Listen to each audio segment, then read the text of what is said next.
Ladies and gentlemen, may I have your attention, please? Covering both sides of the big issues with the analysis you trust on News Radio 1040 WHO. It is the Simon Conway Show, just about 6:07 on this Monday get-together. The weekend contained another assassination attempt against Donald Trump. This one didn't get anywhere near as close as the last one, thank God. And we have a Secret Service agent to thank for that, very observant Secret Service agent who spotted the barrel of a gun through a chain link fence from some distance away, as far as I can make out. That's great. It's also lucky. I don't think I would have spotted it, got to be honest with you, even wearing contact lenses, which I have to wear. I'm wearing them right now. I can see Will. Didn't know you wear contacts. Yes, but I'm not sure I could have seen the barrel of a gun from... It's a bit confused. We're hearing 300 yards, we're hearing 500 yards, but either way, I don't know that I could have seen that. So can they keep him safe? What will it take to keep Donald Trump safe? That's the question we are asking right now. A lot of conspiracy theories out there as well. Frank Roberson is a protection and counterintelligence expert. He's been on our show before. And welcome back, Frank. What do you think? What will it take to keep him safe? Well, thanks for having me back. I appreciate you guys. Both incidents here have a similar issue, and that's the perimeter. And either the Butler situation or yesterday could have been avoided if they had the proper perimeter and counter surveillance on the perimeter at the golf course. That's a simple thing. It's like Rule 101 when you're doing protective services. You got to protect the perimeter, and that's the second time in a row that someone's breached that perimeter. So how far out do you push the perimeter? It's between 500 and 1,000 yards. Okay. On a golf course like that, you obviously can't do most of that, but I've seen the aerials, which is what a normal advanced guy would have done, pre-advanced, by looking at the aerials of the golf course and see where the holes are along the road. And I would, if it was my detail, I would have had the fence line swept with the dogs and posted up as we went through, posted up 4 or 5 either marked or unmarked law enforcement vehicles to sit there until the president was safe back away from the fence line. Sounds like a simple thing, but I don't know why they don't think of that if they're short-staffed. And I'll give you an example. I've protected a guy that had a direct threat, his family did. And if I would have taken them to Florida to go play the same golf course, I could have made a phone call and paid off-duty officers to do exactly what I just told you. I can't believe, even the sheriff in the news conference today said, if the Secret Service had asked, they'd have anything they wanted. All they have to do is have a little imagination. Sure. Say, I need 4 or 5 guys in cars parked along the road where the president will be on the golf course. The interesting thing here is one assumes that they have done this 100 times. With the same lack of perimeter 100 times. Correct. That's scary. Right, isn't it? And it really is luck. I mean, I've heard 2 distances. I've heard 300 yards and 500 yards. Either way, to spot the barrel of a gun coming through a chain link fence in what is a wooded, grassy, tree-lined area is a remarkable piece of observation.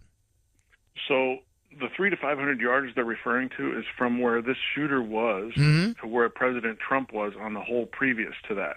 Okay. So the advanced guy was on the hole that Trump was going to be on. Sure, yeah. Trump was on the 5th. This was happening on the 6th. Yes. So Trump was still playing the 5th. So yes. This agent was on the 6th. So it's a lot easier because if you're in the fairway, just from the aerials, the fairway and number 6, there's got to be 100 yards tops. Okay. So if President Trump was on the 6th hole and no one had seen him, he would have been well within range. Sure. And he was waiting for him to get to 6th. I want to know how he knew that Trump was going to be at the golf course. He was there starting at 1 a.m. and was there until the incident happened. How did he know he was going to be there that day? It wasn't on his schedule. Some of his campaign staff and official staff didn't know he was even in Palm Beach to play golf. Mm-hmm. I want to know how he knew he was going to be. Did he get lucky, or did someone in the clubhouse tip him off? Did he go in there, the day before? There's some questions around it. I'm not saying there's anything conspiracy-wise, but he did some research, and that's one thing you learn when you do this job is the bad guys do as much research, if not more, than we do. Sure. I mean, if he's in West Palm, he's probably playing golf. That's all that is in my head. He either got lucky or he knew he was going to be in West Palm, and if he's in West Palm, he's probably playing golf. Yes, and he didn't follow the motorcade because his phone was there the entire time. Mm-hmm. But he also Miami Doral is there too. I mean, he had a couple of courses to choose from to go to Doral, and either he got lucky or there's a leak, or there's a leak to say, hey, I heard that a cart guy saying something to somebody. Hey, I think Trump's coming over tomorrow to play some golf. You've got to make sure there's not a leak, and even if it was an innocent leak, if you are the innocent leaker, you've got to say, hey, I think that was me. Correct. You've got to stand up right now, because if you're an innocent leaker, they really would love to know that you did it. Not because you're going to be in particularly any trouble, although you might get fired, I have to say that, but because they need to know it wasn't a nefarious leak. Correct. 'Cause the other option is that he's been surveilling Trump for a while and had something figured out that the Secret Service wasn't aware of. And if he's been surveilling him for a while, that's another issue with how he gets around, because if you have the proper counter surveillance teams, an example for us, when I take the families to go do things, we have a driver driving around following us, going ahead of us a little bit, switching out cars depending on where we're going and the threat level. So this guy's not that smart. He's driving a car with stolen plates allegedly, but he's not smart enough to recognize a true counter surveillance team following him or noticing him. And more than one agent seeing the same guy in the same location over a couple of days is going to catch someone's eye at that level. You would hope, right? Yeah. But what scares me, Simon, is these guys are amateurs, man. These guys are two guys that were listening to whatever rhetoric's going on or whatever triggered them to go do this, pardon the pun, but they're giving there used to be this perceived bubble around a presidential candidate or a president or a vice president. These two incidents show our bad guys that there's wide open spots. If they can get a professional in there, there's wide open spots.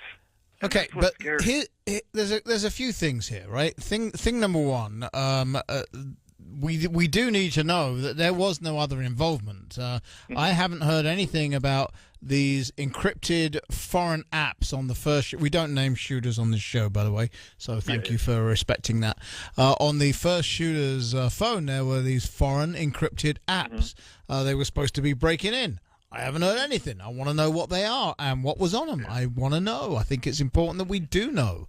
The second one was on the FBI's watch list in 2019. Yeah, and he has got a gun. Right. With guns. Right. He's convicted of having a weapon of mass destruction, which is a very dramatic conviction for a fully automatic machine gun, which is what it was.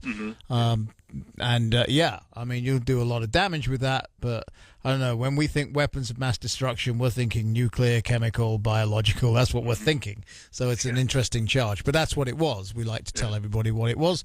So, all right, if you are Donald Trump right now, are you saying to the Secret Service, thanks, guys, I'm going to hire my own team? I don't know. I mean, right now, I don't think they're going to let him hire his own team anymore, but I bet they go to him and the family goes to him and has a conversation. The Secret Service agent that saved him is just like the other guys that jumped on stage with him. Granted, it took a minute 38 to get him off the stage, which is ridiculous, but those guys every day are ready to take a bullet. They're ready to... Yeah, no, his personal detail is amazing. I still blame the leadership for not being able to secure it, but guy's got to be able to go out and play some golf and know that he's safe. I'm telling you, if I can make a phone call and get 4 or 5 off-duty officers at our expense to put along the road, the campaign or the Secret Service can reach out to local law enforcement, the sheriff's office. Hey, you got 4 or 5 guys you can spare for 3 or 4 hours. He plays quick, from what I understand. He's only a twosome or whatever. I mean, he's not going to be along the road very long. You have 4 or 5 guys you can put on duty today to help us out. I mean, that's an easy phone call. And it's an easy remedy. Even if you're short-staffed, you have no excuse for short-staffed when you can pick up the phone and a sheriff. Right, because the director of the acting director of the Secret Service says, today I need more money to hire more agents. Said that today. But that's not the But look, Simon, if you go and hire, say tomorrow, you go, I'm going to go put an ad out. It's going to be a year and a half before those guys are ready to go. Hiring new people it struck me as an excuse. Just struck me as an excuse. It will not do any of that. Training is extensive. Then you have to be in the field for a while before you can get close to a presidential detail. Sure. It's a year and a half before you're ready to go for that. Is he going to make it to the finish line? Is he protected enough to make it to the finish line, do you think? I was shocked to hear there was another breach of the perimeter. And as the advanced guy, that's your number one goal, is to secure that. I don't know. It's going to get worse. It's only going to get worse. They're still talking about threats to democracy and this and that, Hitler and this, the Charlottesville thing. Keep repeating that. I mean, the debate didn't help with all the saying about the Charlottesville stuff all over again that's been debunked and all that. You're going to have somebody sitting there thinking he's saving the Union and willing to give his life for democracy. Okay, so that's someone that is an amateur. You described the first two as amateurs. What happens if Iran gets serious about this? We have one guy. Doubt. We have one guy in custody for that. Yes, I have no doubt they're sitting there going, well, these two guys can do it. We got to figure out a way to do that. Because they do not want Donald Trump back in. I mean, the Iranians do not want Donald Trump back in the White House. No, they don't. They're broke if he's back in the White House. They're back to square one, scrubbing around trying to sell their oil to somebody under the table. The ramifications of him getting in office, you have to have. I mean, I know he's not a sitting, but he has to have. We've never had a former president running for president, and it's got to be realized that he is in more danger than Joe Biden. We had 12 guys on Jill Biden.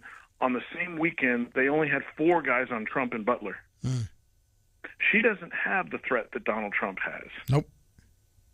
I mean, Hunter Biden has Secret Service. They could pull some guys off of Hunter Biden and put them on a Trump detail. Hunter Biden's not under any massive threats. It's certainly of deep concern, because I do fear what would happen to our country. Frank Roberson is a protection and counterintelligence expert. You can find more about Frank, if you want to, at Black Rhino, RHINOGRP.com. That's Black Rhino GRP.com. Frank, thank you very much. I appreciate your expertise in these matters. I really, really do. And maybe someone like you needs to reach out to that campaign and offer your services. I appreciate you, sir. Thank you. Sure. Thanks, Simon. Take care.